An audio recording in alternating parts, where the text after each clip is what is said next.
मुझे सवाल ये सता रहा है कि बाबा साहब ने बोध गया मुक्ति आंदोलन क्यों शुरू नहीं किया।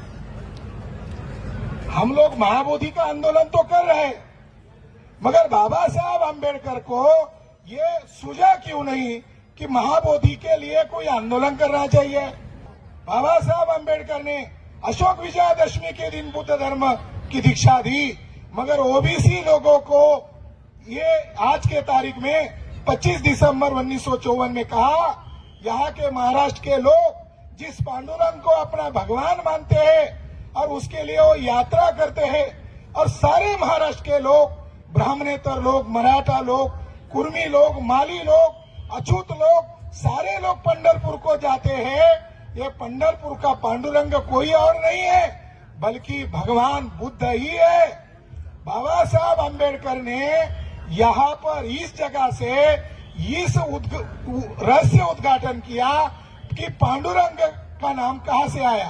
तो बाबा साहब पाली जानते थे, 16 भाषा के ज्ञाता थे। बाबा साहब ने कहा पांडुरंग ये पाली भाषा का शब्द है, पांडुरंग जो शब्द है ये पाली भाषा का शब्द है, और इसका अर्थ होता है सफेद कमल पर आसन किया हुआ बुद्ध। यानी पांडुरंग या पुंडलिक कोई और नहीं है बल्कि भगवान गौतम बुद्ध है।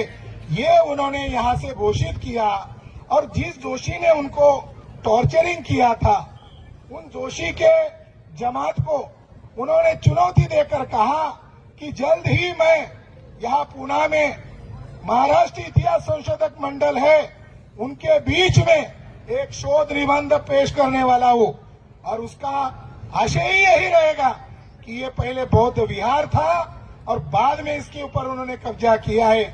बाबा साहब ने वो लिखा भी है, मगर उसकी कॉपी उपलब्ध नहीं है। ऐसे ढेर सारे किताब उनके गायब किए गए या अभी उपलब्ध नहीं हुए हैं। मगर सवाल है, मैंने भी एक किताब लिखा, भी मुझे लगा कि बाबा साहब की बात को आधार बनाकर हम लिखे, तो हमने किताब लिखा पंडरीचा पांडुरंग कौन है, ऐसा किताब लिखा। तो इसमें हमने अनुमान, तर्क, पुरातात्विक आधार पर लिख डाला कि पांडुरंग बुद्ध ही है। तो कुछ बुद्धिस्ट लोगों ने सवाल खड़ा किया कि अगर पांडुरंग बुद्ध है तो उस मंदिर में एक रुक्मिणी नामक देवी है, उस मंदिर में एक सत्यभामा है, एक दूसरी देवी है, तो ये देवी कौन है। चलो हम मानते हैं बाबा साहब ने कहा है तो सच होगा, मगर ये देवी है कौन, इसका जवाब आपको देना होगा। तो 1858 में मध्य प्रदेश के अंदर एक स्तूप मिला। वो स्तूप की खोज करने वाला वही व्यक्ति था जिसने सारनाथ को ढूंढा, जिसने कुशीनगर को ढूंढा, जिसने बोध गया को ढूंढा, जिसने लुम्बिनी को ढूंढा। उस महान व्यक्ति का नाम है सर जनरल कनिंघम। 1858 में उन्होंने भिलसा स्तूप का उत्खनन किया, ये मध्य प्रदेश में आता है, सतना जिले में। वहां पर उन्हें यात्रा कौन से महीने में होती है वो तारीख पता चली, वो जुलाई महीने में होती है।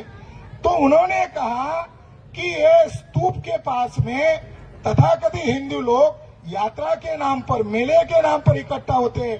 ये आज के दिन इकट्ठा हो रहे हैं, और आज ही के दिन महाराष्ट्र के पंढरपुर में करोड़ों की संख्या में लोग इकट्ठा होते हैं।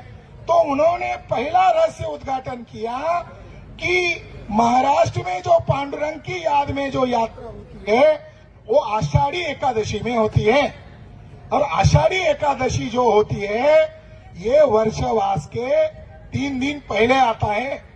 तो कनिंघम ने ये बात को उजागर किया कि जो बौद्धों का वर्षावास है उसी की याद में पंढरपुर में लोग इकट्ठा होते हैं। मगर कनिंघम ने ही इस बात को उजागर किया कि ओडिशा में एक टेम्पल है, जगन्नाथ टेम्पल, उसके अंदर त्रिरत्न की पूजा होती है, और वो त्रिरत्न की पूजा यानी बुद्ध, धम्म, संघ की पूजा होती है। और बुद्ध की याद में अशोक राजा ने रथ यात्रा शुरू किया था। ये रथ यात्रा बुद्ध के धम्म चक्र प्रवर्तन की याद में शुरू किया गया है। तो कनिंघम कहते हैं ब्राह्मणों ने बड़े चालाकी से बुद्ध को कृष्ण घोषित कर दिया। 3 रत्न में से एक रत्न को ब्राह्मणों ने कृष्ण को, बुद्ध को कृष्ण घोषित कर दिया। दूसरा रत्न था उसको बलराम घोषित कर दिया, और तीसरा जो संघ रत्न था उसको सुभद्रा घोषित किया। तो कनिंघम ये पहले व्यक्ति है, उन्होंने कहा ऐसी ही पूजा पंढरपुर के मंदिर में त्रिरत्न की होती थी, अब इस त्रिरत्न का नाम बदल गया है, एक को विठोबा कहते हैं, एक को रुक्मिणी कहते हैं और एक को सत्यभामा कहते हैं। तो साथियों, ये महिला नहीं है, ये त्रिरत्न में से 2 रत्न हैं। मैं इस बात को इसलिए जिक्र कर रहा हूं क्योंकि ये बात रिकॉर्ड होकर महाराष्ट्र के बाहर के लोगों को भी पता चले। दूसरी बात, महाबोधि के मुद्दे पर मैं आता हूं। मुझे बहुत दिन से एक सवाल चुभ रहा है कि महाबोधि के लिए हम लोगों ने आंदोलन शुरू किया क्योंकि बिहार का चुनाव था। बिहार के चुनाव को ध्यान में रखकर हथौड़ा मारना जरूरी था। मुझे सवाल यह सता रहा है कि बाबा साहब ने बोध गया मुक्ति आंदोलन क्यों शुरू नहीं किया। हम लोग महाबोधि का आंदोलन तो कर रहे हैं, मगर बाबा साहब अम्बेडकर को ये सूझा क्यों नहीं कि महाबोधि के लिए कोई आंदोलन करना चाहिए। तो बाबा साहब किसी भी धर्मस्थल के लिए मुक्ति का आंदोलन नहीं चलाना चाहते थे।